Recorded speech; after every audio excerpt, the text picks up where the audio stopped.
Rick, the critic, when she come into your place, yo, you best not forget it. She gon' tell you how it is, cause she's Rick, the critic, when she all up in your city, yo, you best not forget it. Let you know if she like it, and if she get with it, let the whole world know and be the first to admit it. Let you know if it's good and if she dig it, cause she's Rick, the critic, Rick, the critic, Rick, the critic, Rick, the critic, she the first to I'm Rick the admit it. Critic, and today my guest is Askia Makawil. You're going to love it. We got a great show coming.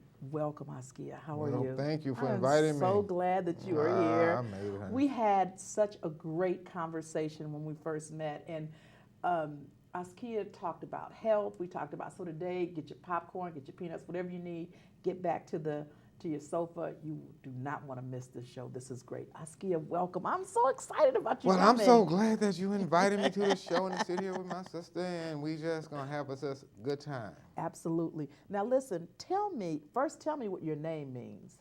Askia Mawakil Askia means king, Mawakil means one who not betray your trust. Ah. And it helps, I'm a herbalist, so I cannot betray anybody's trust. So it's just part of my profession, so it works with it well. Now tell me, because that's how we met. You're an herbalist, and tell me, what is it that you do? Tell me. Well, tell the people what an herbalist does. or a slash holistic practitioner. Mm-hmm. I'm fifth generation. In fact, my great uncle was Booker T. Washington, herbalist and MD. So for 5 generations, my family have been herbalists and holistic practitioners. But I take it to another level because, I always think that everybody in life, everybody comes here for a particular purpose. And I am so blessed from the Creator to let me know what my purpose here is. And I enjoy what I do. And I just love being able to assist other people with their health. And when I mention health, I do a series called Live Long and Prosper, which is a combination of mind and body. Because, a lot of times it's not just about herbs, that's fine. But if your mental capacity is off balance, you're not going to be healthy anyway. That's true. That you bring up a good point because it all has to line up. Yeah. So now tell me, how do you balance that with the herbalist, with the herbal part and then the mind? How do you balance that? I think that first of all, trying to explain to people that it's like, say for instance, weight gain or any major condition, usually is weight gain or major diseases not because of the fact that it's like people with weight gain. A lot of times it's not that the food that's the problem, it's the mind's the problem, because usually the mind controls the body. You see, so how we think, that's what controls the body. So, weight gain doesn't mean that I eat better. It means I'm preoccupied with everything else and I forget about myself. And that's Are you serious? That is interesting. Well, everybody, we get so preoccupied with every aspect of life that we forget about ourselves. We're so caught up into living, but or existing, but not truly living. And it happens in every aspect. If it's weight, if it's any other thing, it's just as bad as an addiction if somebody have to work all the time. That feels that they have to be able to, I have to have this, and I have to have this car, and I have to have this, and I have to have this, and I have to have this. I mean, that's an addiction too. Because life is, I always say that we're just spirits having a human experience. And so what happens is that we get so caught up into everyday life that we forget our whole purpose in the life. And this life was to try to find ourselves. Now, with your herbal, when you're doing, because I know you do some consultation, and when you just say, for instance, I come in and I got a weight problem, and I'm coming to you. So your consultation would be what? It would be first mind and then body, or how exactly does that work? First of all, we have to become friends. Yes. We have to be able to connect, because I can only deal with people that are willing to connect. And people that are willing to look at themselves in a different light, because I always have to start out with the mind. Because see, people have a whole lot of reasons why they want to make changes. I'm going to a wedding. I have had people, it's January, I'm going to a wedding in March, can I lose 90 pounds? No, you can't. I'm a herbalist, I'm not a magician. I can't do abracadabras, So a lot of times they get so preoccupied, and so that's not really a reason. Okay. The real reason is that, first of all, how did you get in the condition that you're in first? And most of the time, it has to deal with how subconscious issues that you're dealing with. Because, see, I always tell people, when you buy a mirror, the mirror doesn't get any bigger or smaller, measure it 10 years later, it's the same size. But you changed in the mirror.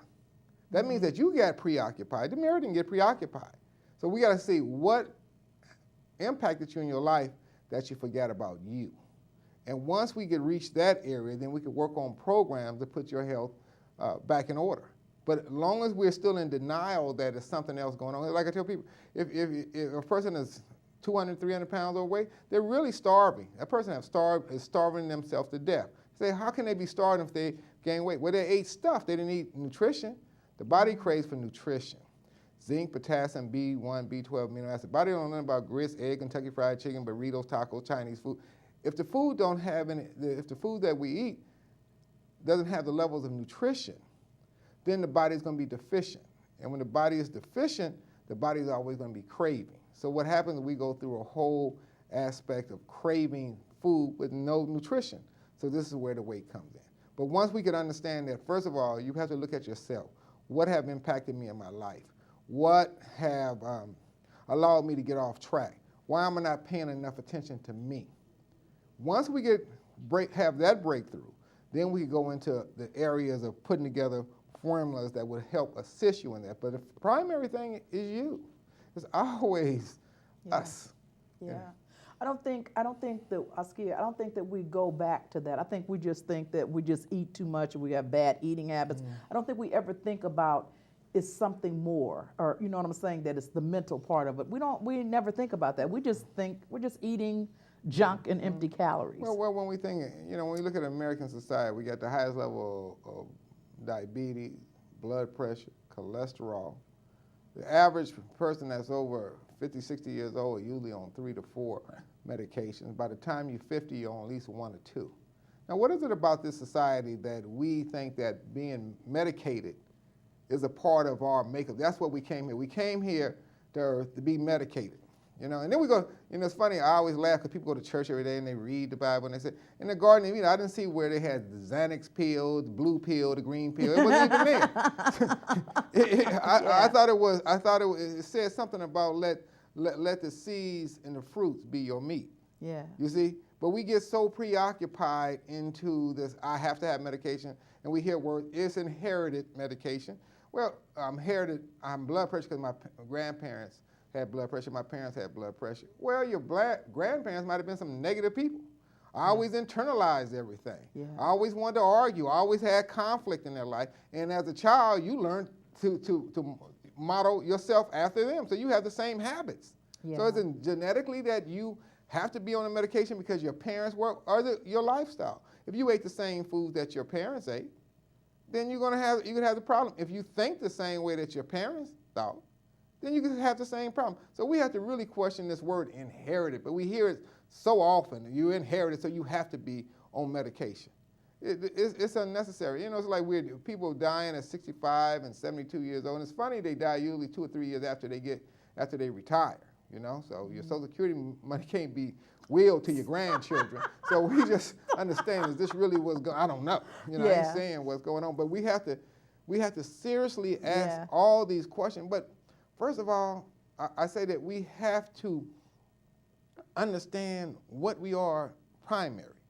And primary, all we are is spirits having a human experience.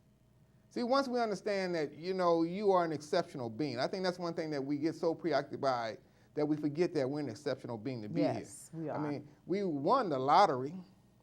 6 billion sperms headed for 1 egg, and we the only one made it. Can you imagine the odds of even coming into this reality? Yeah, absolutely. And when that sperm hit that egg, the rest of the sperms around it said no one could come in because the chosen one was on the way. But we forgot that we were chosen. So we get so preoccupied with the aspects of life that we forget about who we are and what we are. Yeah. And this gets it. So African proverb said, before we became physical, we were at the light level, but one day we looked down at our reflection and we gave a reality for the illusion. Yeah. We get so caught up in the illusion of life that we forget the reality of life is truly trying to find ourselves. See, the only person that you came here is to try to find you. But we are educated to go into 6 different fields. In school they give you 6, 7 fields. They never asked you what you were here for. They said, these are the classes that you should take, and you have to be able to fit in one of these classes, or you're not you're not going to be Yeah, you're successful. not a part. Yeah, absolutely. This is insane. Yeah. A lot of times we don't know the difference between educated and knowledgeable. Now, do you want to be educated or do you want to be knowledgeable? Do you does education, to be knowledgeable, you have to be educated, or can you be knowledgeable without formal education? Yeah. You see? But you know, Askia, you bring up a good point. That's pretty much the first thing they asked you when you go to the doctor.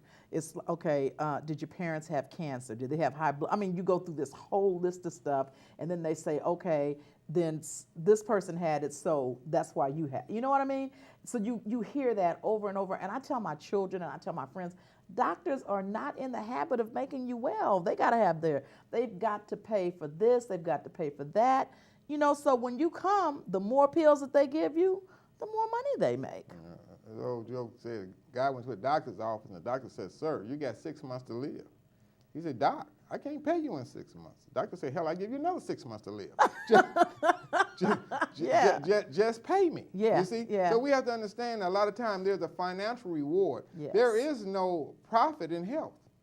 Yes. You see? If everyone's healthy, then you might live to be 90 years old. You retire at 65, you get 30 years of your money back if you were healthy. Yes. So, you know, there is no profit society having set up a formula to work with having a society of healthy people. Because if we were healthy, then we would retire at 65, we'd live to be 95, 105, and all our money comes right back to us. Now, the society is not set up for that.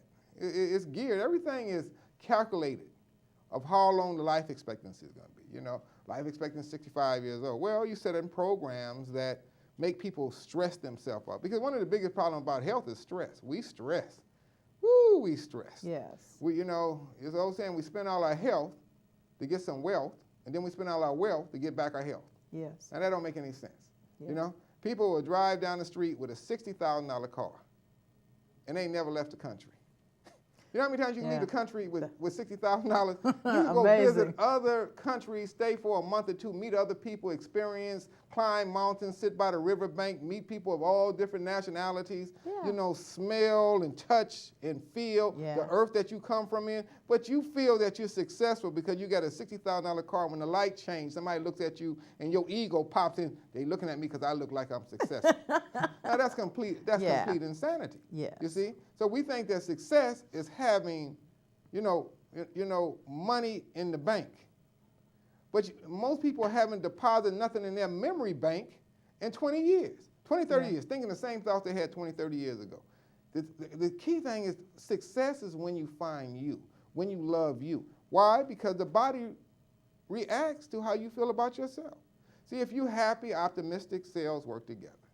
Your body regenerates itself when you're happy and optimistic and you feel good about everything. And when you deal with a lot of negativity, the cells work independent of each other. Yeah. Example, you ain't got no money in your pocket, you get less energy. You get money in your pocket, you get more energy. How your body know you got paid? You send a signal that you were happy. Yes. You know, it's like this. The power of the mind is a powerful tool. Because the body is going to react to how you think. I mean, I always ask this question, have you ever known a healthy hypochondriac? No, because the hypochondriac have talked himself into being sick. So what happens? The body reacts to it.